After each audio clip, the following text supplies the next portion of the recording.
इस वक्त की बड़ी खबर आप तक पहुंचाने की कोशिश करूंगा। मैं आपको बता दूं कि मौजूदा हालातों को मद्देनजर रखते हुए जिस तरीके से हिंदुस्तान और पाकिस्तान मुल्क में इस वक्त जो अफरा तफरी का माहौल चल रहा है, उसको मद्देनजर रखते हुए ऑल पार्टी मीटिंग जो है वो शुरू हो चुकी है न्यू दिल्ली में, जिसमें union home minister Amit Shah होंगे, defence minister Rajnath Singh, LOP Rahul Gandhi और इसी के साथ साथ कांग्रेस के चीफ मल्लिकार्जुन खड़गे जी जो है वो ज्वाइन करेंगे इस मीटिंग को। और इस मीटिंग में कई सारे इंपॉर्टेंट पॉइंट जो है वो रखे जाएंगे। और जिस तरीके से ये मीटिंग शुरू हुई है, मौजूदा जिस तरीके से हालात बने हैं और जिस तरीके से तनाज़ा इस वक्त चल रहा है मौजूदा हालातों को लेकर हिंदुस्तान मुल्क और पाकिस्तान मुल्क का, जिसमें कई सारे ऐसे सिविलियंस जो है वो मारे गए हैं बॉर्डर के नजदीक, जो कहीं ना कहीं अब अफरा तफरी का माहौल बना हुआ है। पुंछ की बात करें तो पुंछ में भी बहुत सारे ऐसे लोग जो हैं वो मारे गए हैं।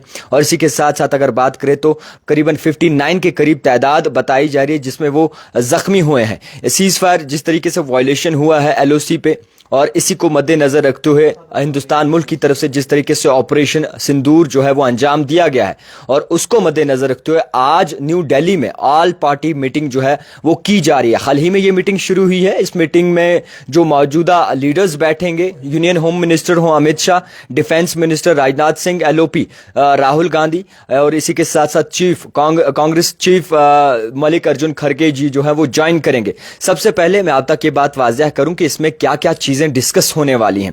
जितने भी पॉलिटिकल पार्टीज हैं, मुख्तलिफ ऐसी पॉलिटिकल पार्टीज ने इन्हें ज्वाइन किया है। और इसी के साथ साथ आपको बता दूं कि जिस तरीके से 9 लोकेशंस पे पाकिस्तान पे जो है वो बाकायदा तौर पर स्ट्राइक की गई है इंडिया की तरफ से, उसको लेकर बातचीत रहेगी। और इसी के साथ साथ जो भी ओवरऑल सिचुएशन चल रही है उसको लेकर बातचीत रहेगी। और ऑपरेशन सिंदूर को लेकर जो है मजीद इस पर जो है बातचीत होगी कि क्या हुआ आखिरकार और किस तरीके से जो है ऑपरेशन सिंदूर बाकायदा तौर पर अंजाम दिया गया।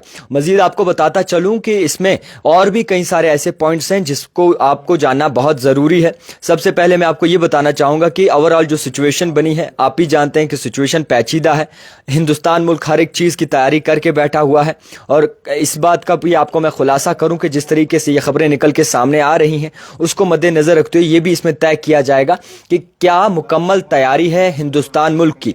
अगर कोई ऐसी सिचुएशन बन जाती है तो किस तरीके से जो हिंदुस्तान की तरफ से जो है वो तैयारी की जाएगी। ऑल पार्टी मीटिंग में ये भी डिस्कस होगा। ऑपरेशन सिंदूर मेन एजेंडा रखा गया है। और इसी के साथ साथ क्या एक्शन किया जाएगा, किस तरीके से जो है वो तैयार रहा जाएगा किसी भी सिचुएशन के साथ निपटने के लिए। मैं आपको ये भी बताना चाहूंगा, ऑपरेशन सिंदूर को लेकर आप भी पता है कि अजहर मसूद हो, जैशे मोहम्मद हो, और ये बताया जा रहा है कि उनकी फैमिली के 10 मेंबर जो है इस ऑपरेशन में मारे गए हैं, ऑपरेशन सिंदूर में। और इसको लेकर क्या कुछ रणनीति रहेगी। अब जिस तरीके से ये बताया गया कि पहलगाम टेरर अटैक हुआ है और पहलगाम टेरर अटैक का जवाब जो है मुल्क हिंदुस्तान की तरफ से जो दिया गया है उसको लेकर बातचीत रहेगी। और ओवरऑल जो सिचुएशन इस वक्त बनी है उसको लेकर तैयारियों के लिए जो है वो बातचीत रहेगी। Leader of opposition Rahul Gandhi भी शामिल है, होम मिनिस्टर अमित शाह भी शामिल है, इस मीटिंग का हिस्सा है। डिफेंस मिनिस्टर राजनाथ सिंह भी जो है इसमें शामिल है और मजीद इसमें कुछ और लीडर्स भी जो है वो शामिल हुए हैं। फिलहाल के तौर पर सिचुएशन टेंस है। पुंछ की बात करें, उड़ी की बात करें तो काफ़ी सारी जानें गई हैं। आप भी जानते हैं कि 79 लोगों को जो है मारा गया है बॉर्डर के नज़दीक जो लोग रहते हैं। और कई सारी जगहें पुंछ में जो खाली भी करवाई गई हैं। रेड क्रॉस के निशान भी जो है वो हॉस्पिटल्स पे बना दिए गए हैं। और इसी के साथ साथ बारामूला की बात करें या फिर मुख्तलिफ नॉर्थ डिस्ट्रिक्ट की बात करें तो आरटीओ की जानिब से ये हुक्मनामा दिया है कि स्कूल्स की बस जो है वो वैकेंट कर रहे हैं। और वो स्कूल्स की बस जो है बाकायदा तौर पर मंगवाई गई हैं। तो मैं आपको ये बताना चाहूँगा कि गंडोला सर्विस जो है वो भी स्टॉप हो चुकी है गुलमर्ग में। Overall international border LOC international borders पर जिस तरीके से इस वक्त हालात बने हैं उसको मद्देनजर रखते हुए टोटल जाने जो है इस वक्त 13 गई हैं और करीबन 60 के करीब जो है लोग जो है इंजर्ड हुए हैं। और टोटल पुंछ में जो है 44 लोग इंजर्ड हुए हैं। तो सिचुएशन जिस तरीके से बनी है तमाम लोग परेशान जरूर हैं। मगर आपको बताना चाहूंगा कि मुकम्मल तौर पर जम्मू कश्मीर के चीफ मिनिस्टर उमर अब्दुल्ला की बात करें तो उनकी तरफ से यह आगाही दी गई है कि तमाम स्टॉक एसेंशियल स्टॉक जो है वो मुकम्मल तौर पर यहां पर है। कोई भी पैनिक होने की सिचुएशन नहीं है। अब आप देख रहे होंगे कि स्टोर गार्ड्स जितने भी हैं राशन लेने के लिए लोग दौड़ रहे हैं, वहां पर भीड़ भाड़ कर रहे हैं, ऐसा कुछ नहीं है। तमाम स्टॉक अवेलेबल है, कोई भी डरने की बात नहीं है। और आपको बता दूं कि जिस तरीके से पेट्रोल लेने के लिए लोग दौड़ रहे हैं, ऐसा कुछ नहीं है, पैनिक होने की सिचुएशन नहीं है, तमाम स्टॉक अवेलेबल है। और इसी को बात को मद्देनजर रखते हुए चीफ मिनिस्टर उमर अब्दुल्ला की तरफ से भी साफ तौर पर यह कहा गया कि पाकिस्तान मुल्क जो है ट्रिगर कर रहा है कि हमला हो और वॉर होना चाहिए, मगर ऐसी चीज़ों को हम बढ़ावा नहीं देंगे। अमन और शांति वाली चीज़ें जो है वो जम्मू कश्मीर में होनी चाहिए ताकि हालात भी बेहतर हों और तमाम लोग भी जो है सही तरीके से अपनी ज़िंदगी गुजारें। मगर सबसे बड़ी बात यह है कि पुंछ के नज़दीक जितने भी लोग रहते हैं इस वक्त वो परेशान हैं, इस वक्त वो परेशान हाल हैं। लोगों ने अपने घर आज तक इतनी मेहनत करके बनाए और आज वो घर उनकी सामने, आंखों के सामने जो है नेस्तो नाबूद किए जा रहे हैं। उनके बच्चे मर रहे हैं, 2 भाई बहन मर गए, जिनको मारा गया।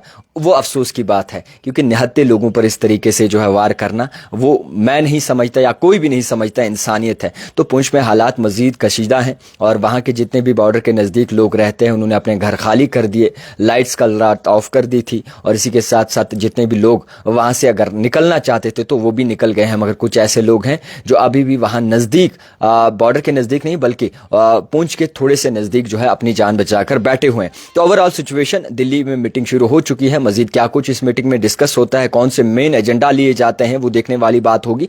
ज़्यादा से ज़्यादा शेयर कीजिए और फॉलो कीजिएगा ताकि हर एक अपडेट आप तक मुकम्मल तौर पर पहुंच सके।